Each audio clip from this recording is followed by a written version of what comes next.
crush ကငါ့ကိုစာတော့မပြန်တော့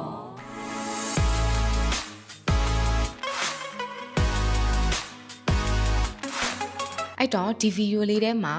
down ဆိုတဲ့အသုံးအနှုန်းလေးကိုပြပြပေးချင်ပါတယ်စာထောင်မပြန်တော့ဘူးဒီလိုအသုံးအနှုန်းအဓိပ္ပာယ်တိတိကျကျထွက်ဖို့ပေါ့နော်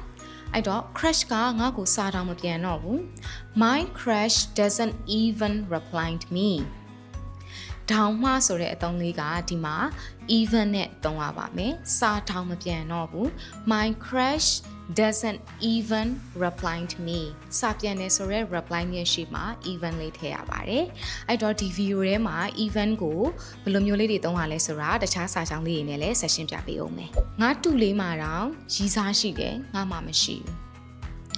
Even my nephew has a girlfriend I don't ငါတူလေးထောင်မှဆိုတော့တူလေးရဲ့ရှေ့မှာ even ကိုထည့်ရမှာအဲ့ဒါကြောင့် even my nephew has a girlfriend I don't ငါတူလေးတောင်မှရည်စားရှိတယ်ငါမှမရှိဘူးနောက်တစ်ခုကရင်နေခုံလုံးလို့အိတ်တောင်မပြောတော့ဘူးအိတ်တောင်မပြောတော့ဘူးဆိုတော့အိတ်ပြောတာရဲ့ရှေ့မှာ even ကိုထည့်မှာပေါ့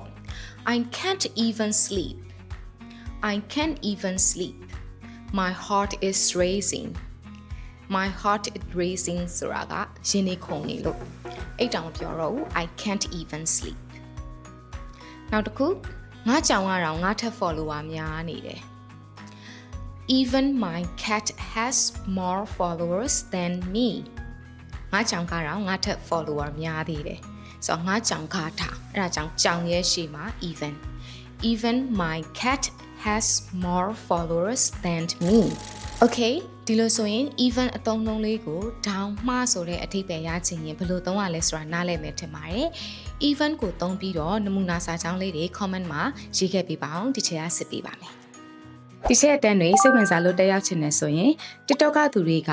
contact us ကိုနှိပ်ပြီးတော့ဆက်သွယ်လို့ရသလို TikTok bio မှာရေးထားတဲ့ Telegram account ကနေလည်းဆက်သွယ်လို့ရပါတယ်